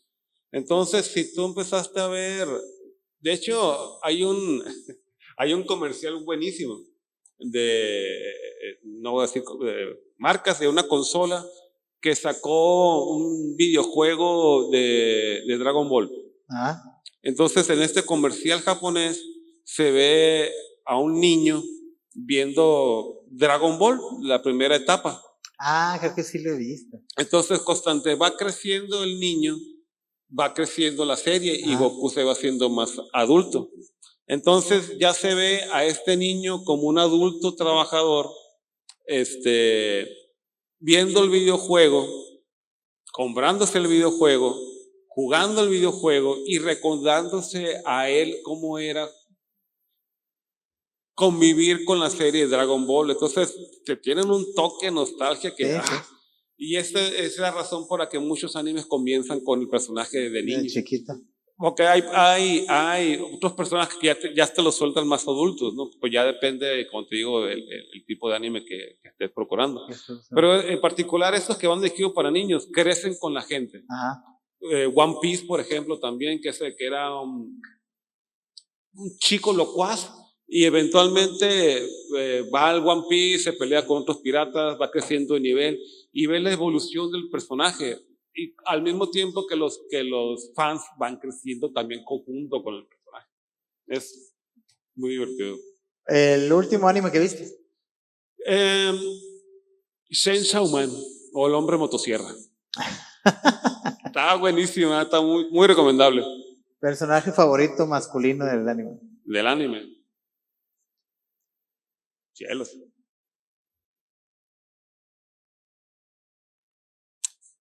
Siempre se me ha hecho, bueno, lo voy a tener que decir, Picoro. Me cae cómo comenzó de una manera y cómo es ahora, cómo evolucionó el personaje. Y me gusta cómo lo nerfea el doblaje mexicano. Le agarré mucho gusto a Picoro. ¿Personaje favorito femenino del anime? Del anime.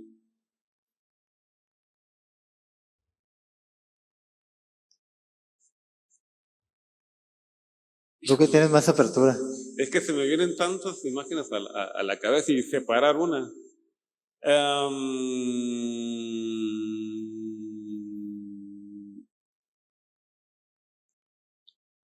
De un personaje de un anime que se llamaba Inuyasha y se llamaba Kikyo. ¿Cómo se llama? Sacerdotisa Kikyo, de hecho. Me gustaba mucho cómo lo manejaban el personaje. ¿Mejor villano? ¿Del anime ti? también? No, para ti, ¿no? Es para ti. Mejor villano de anime. Hay un personaje de una serie que se llama My Hero Academia. Sí, creo que y hay un personaje bueno que es uno para todos. que sería la traducción al español, y hay otro personaje, todos para uno, que él busca el poder total, y es muy maquiavélico el personaje, es muy denso, no es nada más soy malo por ser malo, ¿no? O sea, realmente tiene su porqué, ¿no? Yo supe de ese anime por mis hijas, porque ella lo veía. Está simpático, me falta ver la última temporada, tengo que ponerme al día. Que hay tanto, de hecho comencé a ver Black Cover ayer precisamente y se ve simpático. Oye, la mejor serie que has visto, la que más te ha gustado. ¿La serie? ¿Cualquier serie? De lo que sea. Hasta el momento, The Voice. The Voice, ¿cómo ha Está ¿Cómo ha buenísimo. jalado mucha gente de Voice, verdad? Está buenísima, la adaptación es bastante fiel, aunque si ves el cómic se queda muy corta, pero también está tan demasiado adulta que transmitirla como tal, pero como está, estoy muy contento. The Voice está genial. No, yo también la vi, ya vi todas las temporadas, también está en chingona, me gustó Muy mucho, bueno. la verdad.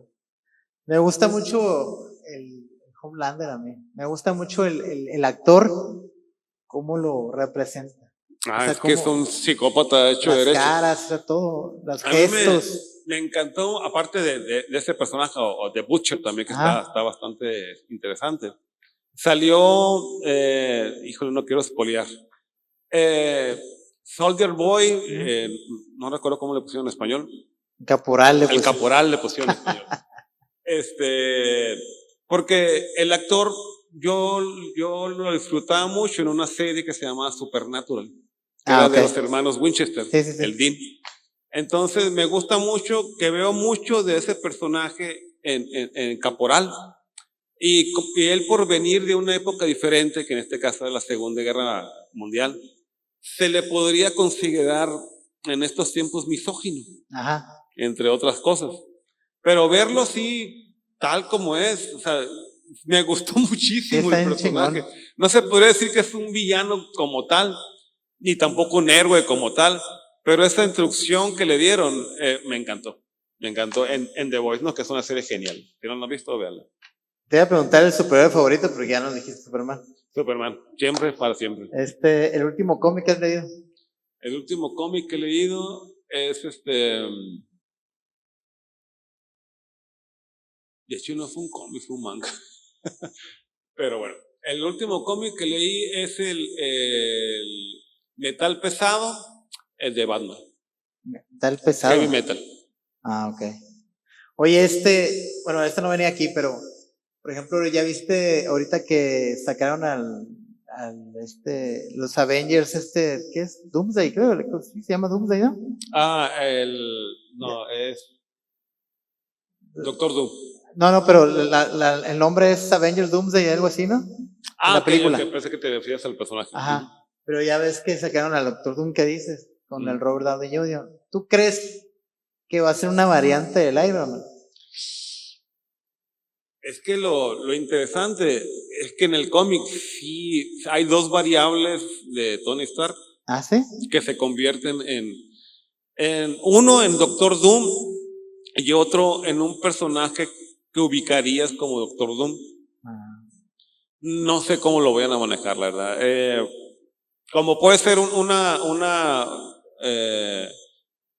universo alterno donde un Tony Stark le salgan tan malas cosas que eventualmente emule a un Doctor Doom, o lo van a agarrar de cero, obviamente no del mismo universo, porque aunque sea un villano magnífico de Marvel, generalmente lo relacionas con los Cuatro Fantásticos.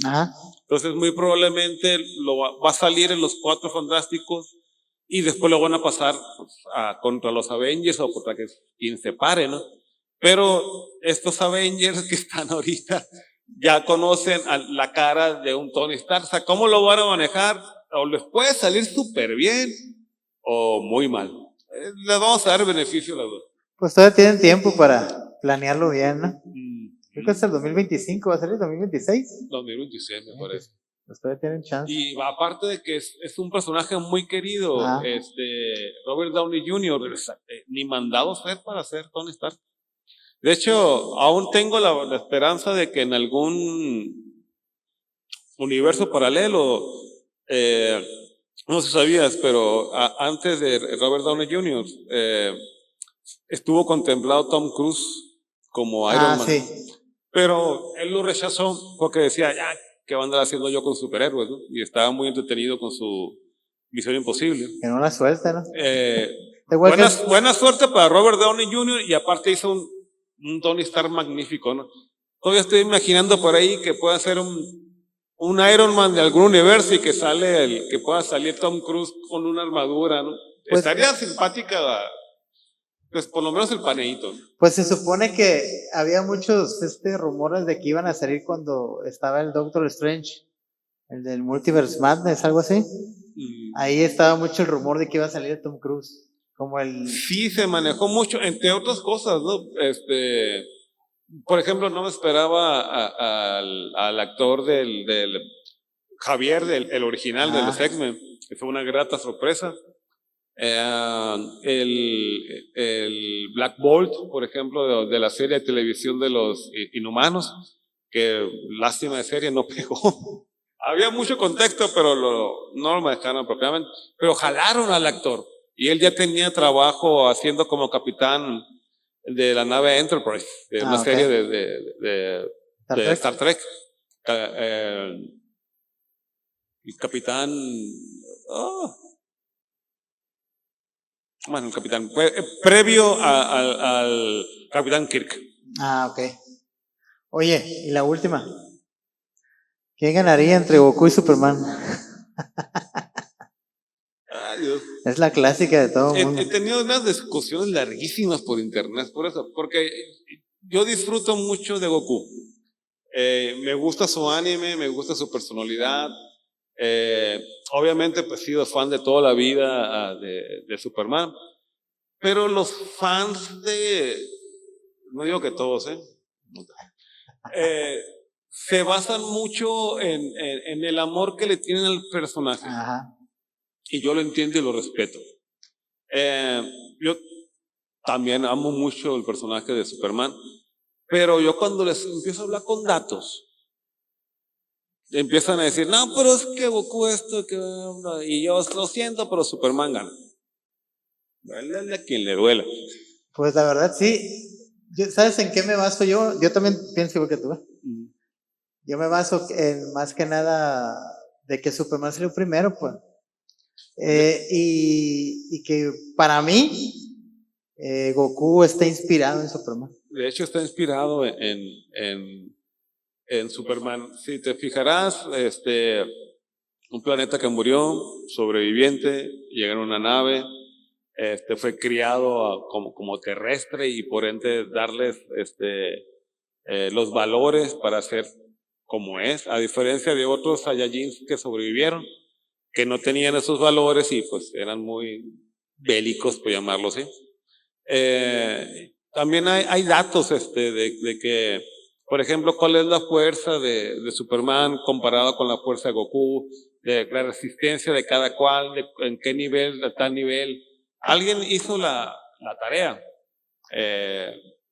no recuerdo cómo se llama el anime, de hacer comparaciones de poder, de fuerza, de velocidad, de resistencia, y en todo momento Superman lo superaba. De hecho hay un nomás para dar un toquecito, para los que conocen más o menos el personaje saben que Superman absorbe la luz del sol y eso le da poder a él, a potenciarlo. Hay un cómic donde, y es nuevo, porque los viejos todavía lo hacen más poderoso. Está cerca del centro de la Tierra y ya llevas 7 días sin ver la luz del sol.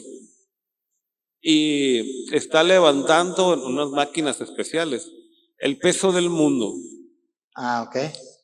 Lleva haciendo no sé cuántas repeticiones del peso del mundo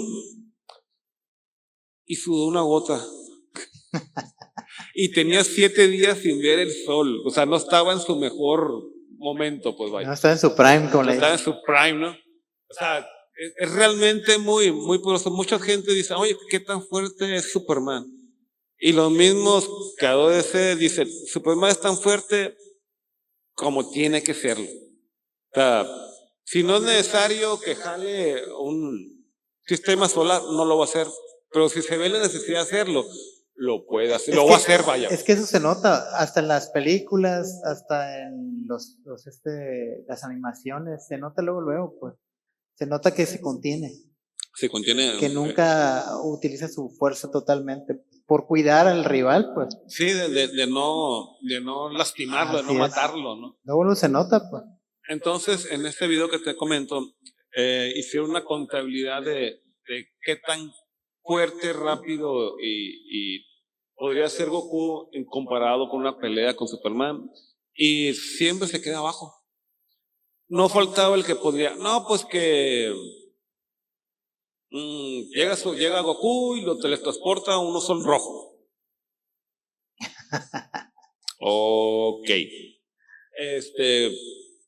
Superman se puede mover en diferentes momentos a la velocidad de la luz. De aquí que Goku termina de teletransportarse, él ya lo llevó al espacio y se murió ya. Aparte que el sol rojo no le debilita de primera manera, o sea, necesita pasar días. Como te digo, en aquella aventura duró 7 días sin que le diera el sol. O sea, no es que, ¡ay, sol rojo! Ya estoy débil. O sea, hay un proceso. Y alguien todavía dijo, no, pero si Goku hace una genkidama enorme y agarra el poder de varios planetas y se lo tira a Superman. Señores, la genkidama ataca y afecta nada más a las personas que tengan un mal corazón. O sea, por ejemplo, a Vegeta cuando llegó y era malo, entre comillas. Y Superman no es malo. No tiene... no sabía eso yo. O sea, nada más, si tú tiras una genkidama a una persona que es malvada, le va a pegar de golpe como un Kamehameha. Pero solamente afecta a las personas con corazón malo. Superman obviamente no es un villano. Yo no sabía eso. Entonces, si le tirara una genkidama el tamaño del planeta, no le iba a afectar en nada porque Superman no es un villano. Así que tumbes el rollo de Superman. ¿Cuándo lo sacaron? ¿En los 80s? Sí. En los 80s lo hicieron. En Japón y eventualmente llegó a los años. Entonces aquí. se podría decir que Goku no existiría sin Superman. Sí. De hecho, el mismo autor lo dijo que él era conocía el personaje, conocía la mitología de Superman y la base de cómo fue considerado. Obviamente también conjugó la mitología china, sobre todo del rey mono, que también está basado en una historia de él. Hizo una conjugación, pero el cómo llegó el Goku al planeta fue totalmente basado en la historia de Kal-El, con reverencia, ¿no? Él siempre ha dicho, respeta mucho al personaje, ¿no? O sea, sin Superman, de hecho, no existiría la mayoría de los héroes que disfrutamos ahora, no, ya sean occidentales u orientales. No, pues ahí se nos quitó la duda, No, pues. Una notita más. Batman, en el cómic o en las películas o en las series, el cómic original de Batman salió un año después que la de Superman. Y por eso siempre en todas las historias Superman siempre es un año mayor que Batman. Ok. O sea, si ves una película, una serie y salen los dos personajes, Superman es 1 centímetro más alto siempre que Batman y un año mayor. O sea, el número 1 siempre hay algo. O sea, siempre hay algo que diga, él es primero. Superman fue primero. Siempre ponen algo en referencia de que o él es un año mayor o él mide 1 centímetro más o pesa tanto más, pero siempre Superman va a ser más grande que Batman. Más corpulento también. O sea, en el 30 y tanto salieron ellos, ¿no? Batman salió en el 39, algo así. Superman en el 38 y Batman en el 39. Ok. Órale, mira. De hecho, iba a salir en el 37, pero hubo problemas y cambiaron el personaje porque Superman iba a ser calvo y muy inteligente y científico. Ajá. No sé si te suena Lex Luthor, ¿no? Sí. Y ya decidieron darle estos cambios que vemos ahora y ya lo presentaron como tal. No, pues a lo mejor de ahí ya sacaron a Lex Luthor, De ¿no? hecho, Ya, de ahí se inspiraron en que Lex Luthor. no te puedes confiar de un pelón nunca. Y lo más triste es que le gusta hacer pelón. Porque el personaje de Luthor se ha clonado varias veces en el cómic. Y él originalmente tiene el cabello pelirrojo. Ah, Pero él mismo lo ha dicho, se termina rasurando, haciendo algo, y a mí me gusta hacer pelo. Pues cada quien. Y uno cambia. así es. No, pues ya con esto, pues terminamos este podcast. Muchas gracias, Jorge, Un placer, hermano. por haber Muchas venido gracias por la invitación. y darnos tantos datos y platicarnos de todos los procesos que has pasado para tener tu negocio. La verdad, pues ya tienes mucho tiempo con el mundo cómic y ya pues mucha gente lo ubica, ¿no?